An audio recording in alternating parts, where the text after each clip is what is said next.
Students, now I am teaching the next part of the first lesson of economics, the story of village Palampur. Raw materials and money in hand. कच्चा माल और हाथ में पैसे का होना, अर्थात हाथ में पैसा होना. Production requires a variety of raw materials. उत्पादन के विभिन्न प्रकार के माल की आवश्यकता, कच्चे माल की आवश्यकता होती है. सच एज द यार्न, जैसे कि धागा, यूज्ड बाय द वीवर, बुनकर के द्वारा प्रयोग किया जाता है. And the clay used by the potter, और मिट्टी का प्रयोग कुम्हार के द्वारा या मिट्टी के बर्तन के द्वारा बनाने के द्वारा किया जाता है. Also some money is always required during production. इसी प्रकार से पैसे की आवश्यकता उत्पादन के दौरान पड़ती है. टू मेक पेमेंट, जैसे कि भुगतान करने के लिए. And by other necessary items, और अन्य आवश्यक वस्तुओं को खरीदने के लिए. Raw materials and money in hand, हाथ में पैसे का होना और कच्चे माल का होना, आर कॉल्ड वर्किंग कैपिटल, हम इसे कार्यशील पूंजी कहते हैं. Unlike tools, machine and buildings, औजार, मशीनों और इमारतों की तरह ही these are used up in production, इसकी भी उत्पादन के लिए आवश्यकता होती है, इसका प्रयोग किया जाता है. There is a fourth requirement too, एक चौथी आवश्यकता भी है. You will need knowledge and enterprise to be able to put together land, labour and physical capital and produce an output, either to use yourself or to sell in the market.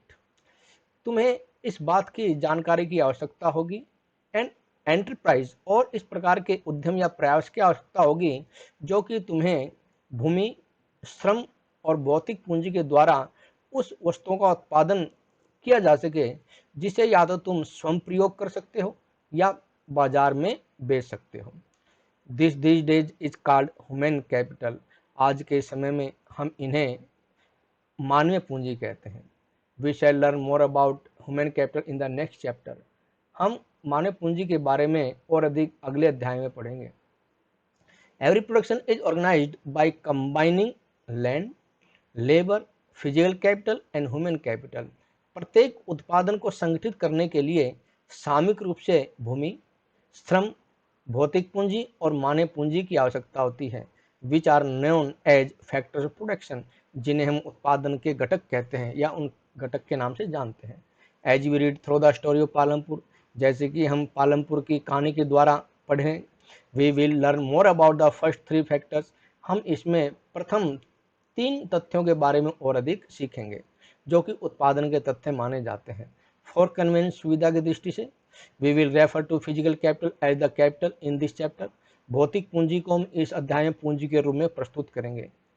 Farming in Palampur, Palampur में कृषि करना या कृषि का होना. उसके लिए topic number 1, land is fixed, अतः जो भूमि है वो स्थिर होती है, स्थायी होती है. Farming is the main production activity in Palampur. Palampur में उत्पादन की जो मुख्य क्रिया है वो कृषि है. 75% of the people who are working are dependent on farming for their livelihood. ऐसे 75% लोग जो कि कार्य कर रहे हैं वो अपने जीवन यापन के लिए कृषि पर निर्भर हैं. दे कुड बी फार्मर्स, उनमें से किसान भी हो सकते हैं, और फार्म लेबर्स या खेतीहर मजदूर या खेतों में काम करने वाले मजदूर भी हो सकते हैं. The well being of these people is closely related to production on the farm. ये जो लोग हैं नज़दीकी रूप से उत्पादन की क्रियाओं से या खेतों में जो उत्पादन होता है उससे संबंधित है, उससे जुड़े हुए हैं. बट रिमेंबर दैट, परंतु ये ध्यान रखो कि there is a basic constraint in raising farm production. उत्पादन में या खेती में उत्पादन को बढ़ाने के लिए जो मुख्य घटक हैं, land area under cultivation is practically fixed. जो भूमिगत क्षेत्र है खेती के लिए वो व्यवहारिक रूप से स्थिर होता है. सिंस 1960, 1960 से ही पालमपुर में there has been no expansion in land area. खेती के क्षेत्र में कोई भी विस्तार नहीं हुआ है. अंडर कल्टीवेशन, जो कि खेती के अंतर्गत आती है. बट बाय देन, तब से लेकर अब तक, अतः तब से लेकर अब तक या तब तक, some of the wastelands in the villages, गांव में जो बंजर भूमि अर्थात ऐसी भूमि जो वेस्ट होते हैं जिस पर किसी प्रकार का खेती कार्य नहीं किया जाता है, had been converted to cultivable land. उन्हें हम खेती के योग्य भूमि में तब्दील किया है.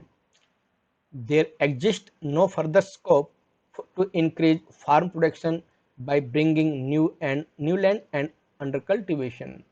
इसके अलावा खेती पर उत्पादन बढ़ाने का कोई भी क्षेत्र नहीं है।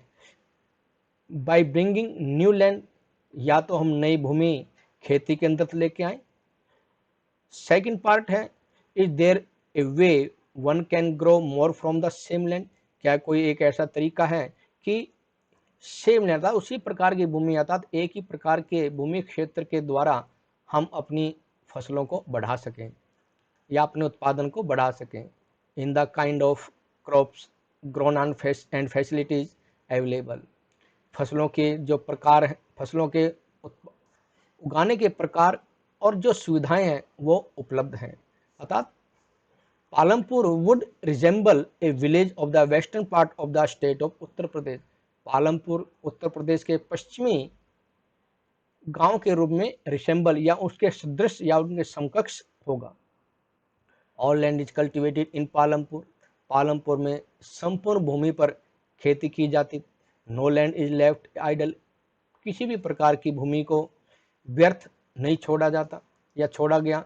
ड्यूरिंग द रेनी सीजन, बरसात के मौसम के दौरान, जिसको हम खरीफ का मौसम भी कहते हैं, farmers grow jowar and bajra, किसान जवार और बाजरा उगाते हैं। These plants are used as cattle feed, इन पौधों का प्रयोग मवेशियों के चारे के रूप में या उनके भोजन के रूप में किया जाता है। It is followed by cultivation of potato between October and December, इसे हम जो आलू की जो खेती होती है जो कि अक्टूबर दिसंबर के मध्य होते हैं, इसके तुरंत पश्चात करते हैं। इन द विंटर सीजन, और सर्दी के मौसम में, जिसे हम रबी का भी मौसम कहते हैं, fields are sown with wheat, खेतों में गेहूं बोए जाते हैं। फ्रॉम द व्हीट प्रोड्यूस्ड, गेहूं के उत्पादन से farmers keep enough wheat for the families, जो किसान हैं वो अपने परिवार के लिए पर्याप्त मात्रा में गेहूँ रखते हैं अपने परिवार के उपभोग के लिए। And sell the surplus wheat at the market at Raiganj, और जो शेष बचा हुआ गेहूँ होता है, अर्थात जो परिवार के प्रयोग करने से बच जाता है, जो उसे हम सरप्लस व्हीट कहते हैं, उसे रायगंज के बाजार में बेचते हैं। A part of the land area is also devoted to sugarcane, भूमि का एक हिस्सा गन्ने के उगाने के लिए छोड़ दिया जाता है। Which is harvested once every year, जो कि हर वर्ष एक बार उत्पादित किया जाता है या बोया जाता है, काट लिया जाता है। Sugarcane in its raw form, sugarcane जो है एक कच्चे रूप में होता है या गुड़ के रूप में या राले के रूप में भी होता है। This is sold to traders in Shahpur, जैसे कि हम शाहपुर के व्यापारियों को बेचते हैं।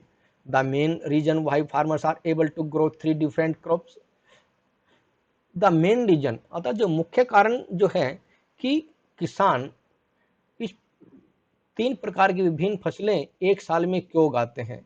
Palampur due to the well developed, इसकी वजह यह है कि जो पालमपुर है वो सही प्रकार से विकसित है। सिस्टम ऑफ इरिगेशन, सिंचाई की प्रणाली के अंतर्गत। Electricity came early to Palampur, बिजली पहले से ही पालमपुर में आ चुकी है।